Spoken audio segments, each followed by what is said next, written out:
आज आपण बनवणार आहोत मुगाची सातळ।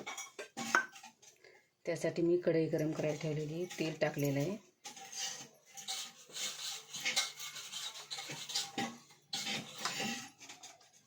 त्यामध्ये मोहरी टाकत आहे।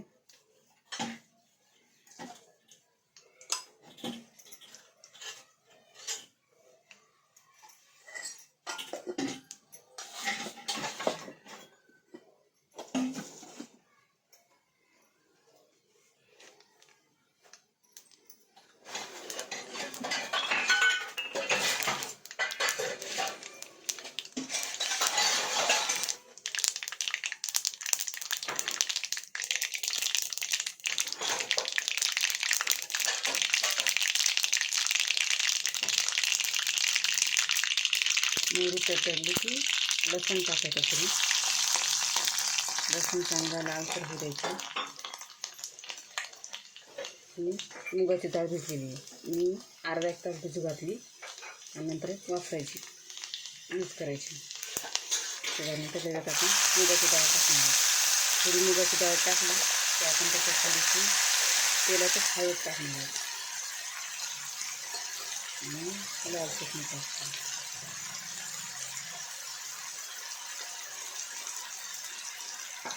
ते स्वादनुसार मीठ आणि हलवून घ्यायची।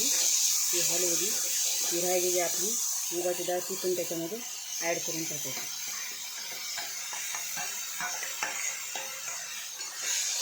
असं चांगली परतायची।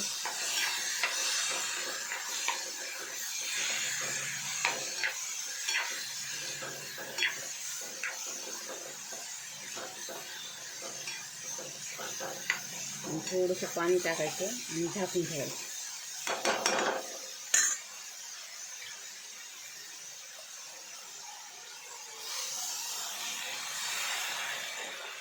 झाकून ठेवली की डाळ झाली आपली शिजून येते, कमीत कमी 4 ते 5 मिनटं।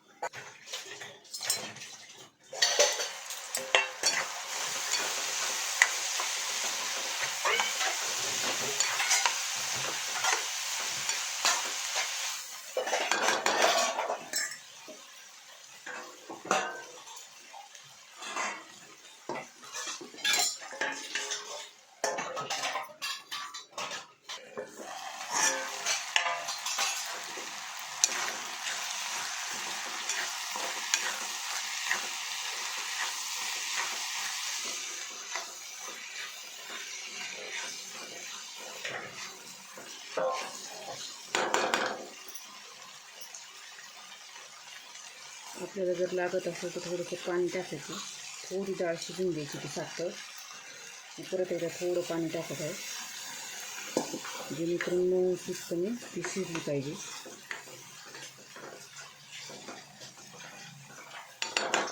परत एकदा आपण वाफवणार।